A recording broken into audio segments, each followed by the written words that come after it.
Hi, I'm Brad Radice, sports director here at CBS 42. I'm on the set of Inside Sports and Inside College Football, and it has certainly been a busy year in the sports world here in Alabama, with Auburn and the Alabama Crimson Tide reigning supreme in the college football world. And that's where 2010 started for us, out in Pasadena, California, at the Rose Bowl with Alabama.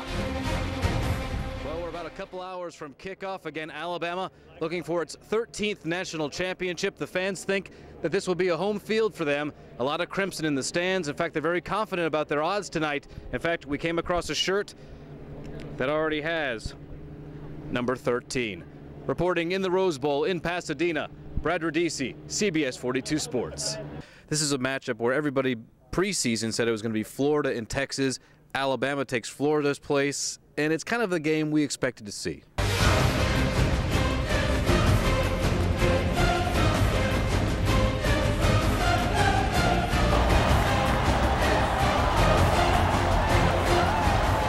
You know, all week we've been talking about that Heisman jinx, and Mark Ingram said he didn't buy into it. Well, he proved it tonight. A big showing for him. He's just the 6th Heisman winner to take home the Crystal Ball. Today, a huge deal. Auburn finishes by most accounts in the top 3. And on signing day, the big saying is you want to close. You want to close on guys who decide today. And Auburn did just that. And now, CBS 42 Sports in HD with Brad Radice.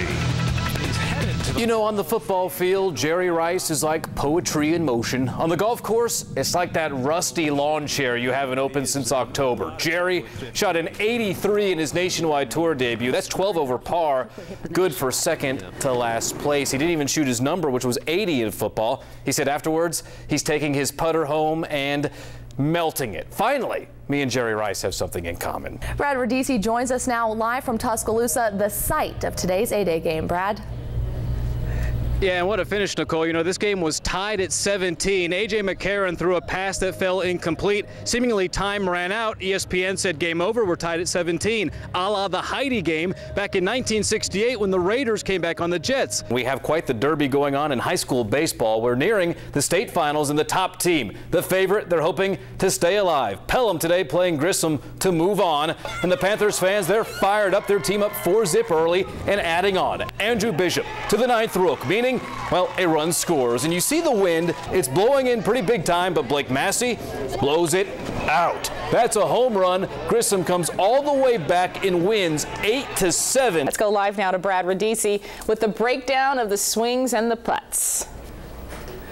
Yeah, guys, yesterday was kind of like Pro-Am light. Today was the hard stuff. All the big celebrities out here today: Charles Barkley, Jimbo Fisher, Gene Chizik, and of course one Nick Saban. Let's take a look at some of the video from Coach from earlier today. And of course, he played a round of golf with Fuzzy Zeller. Today he said Fuzzy has the most one-liners of anybody he's ever met. Now, in the books today is the first round of the region's Charity Classic, and as expected, with the heat, the firm greens, and dry fairways, the scoring's been low. Let's take a look.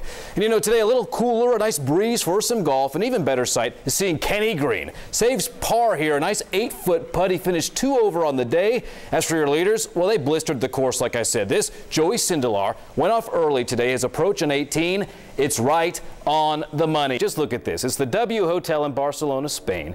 If you haven't noticed, there's a tennis court on the 21st floor, and yes, these crazies are actually playing a match to promote the Barcelona Open. You know, a good gust of wind and it's game, set, match in life. Well, Tiger Pro 2.0 has been shut down. The NCAA has a new rule in place saying an army of coaches visiting schools is now a no-no. Instead, only 2 coaches from a school can come visit at a time. And there's also another part to the rule. It's Auburn. Auburn is Jonathan's pick. Guys, congratulations. Pat your teammate on the back. And Jonathan, I am going to put this mic right here. Yes, sir. How does it feel to get it done?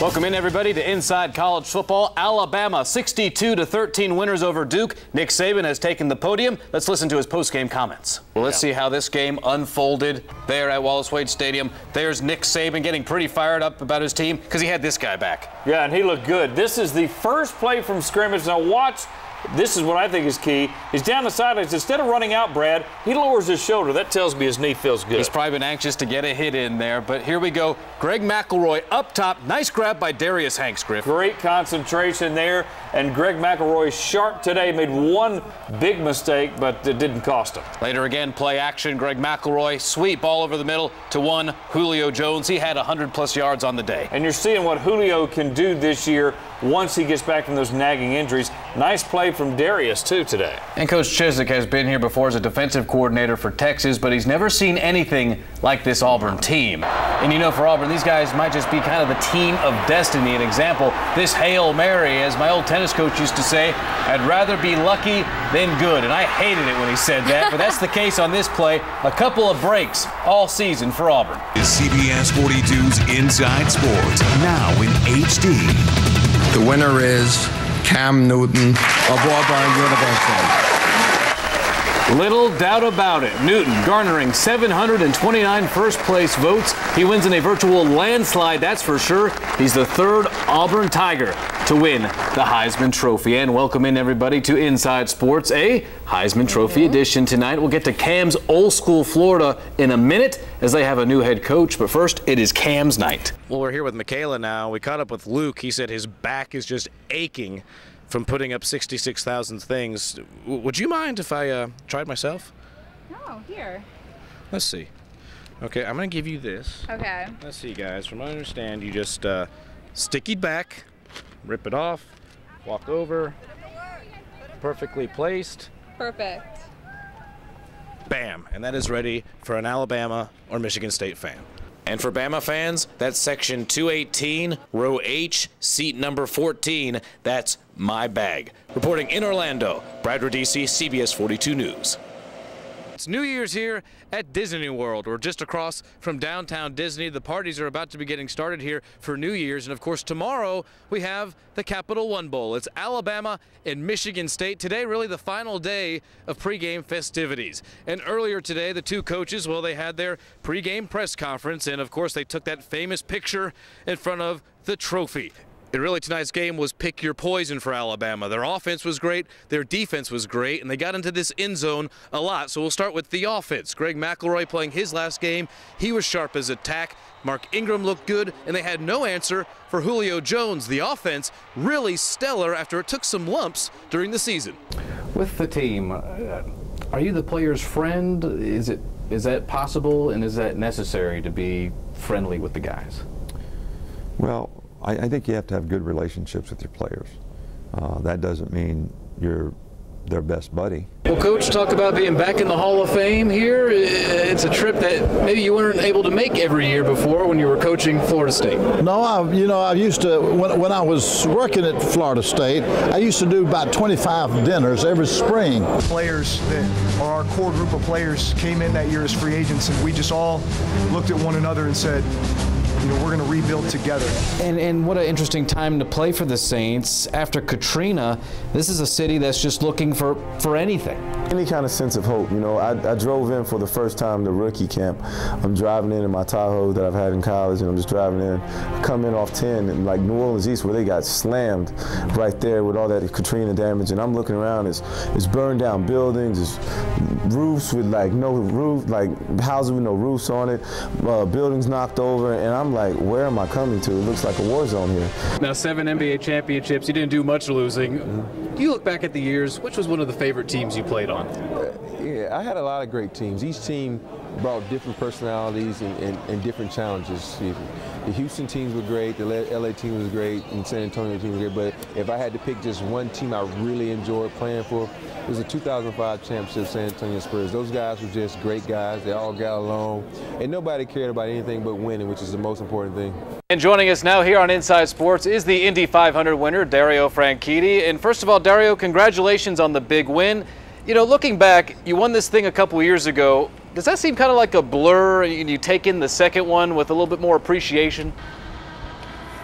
No, I appreciate both of them. They're both equally as good. They're completely different races as far as what went on during the laps, but it feels just the same, that great feeling of pulling into victory lane with a completely different team this time, driving for Team Target, but to see my family, my friends, and my team there. We're joined now by Mrs. Saban, and just talk about this week. Is this a week where you just kind of stay out of the way, or do you help coach? Well, early in the week, I really dive in. Who did you learn football from the most? Who was kind of a defining character in your career? You know, a lot of people I was around, I always was intrigued by why things happened in ball. Lastly, Coach, this show will actually air on your birthday, so we did bring you something.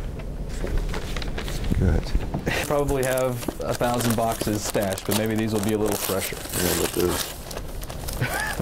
but I can promise you these will not be wasted. This is one thing we never waste.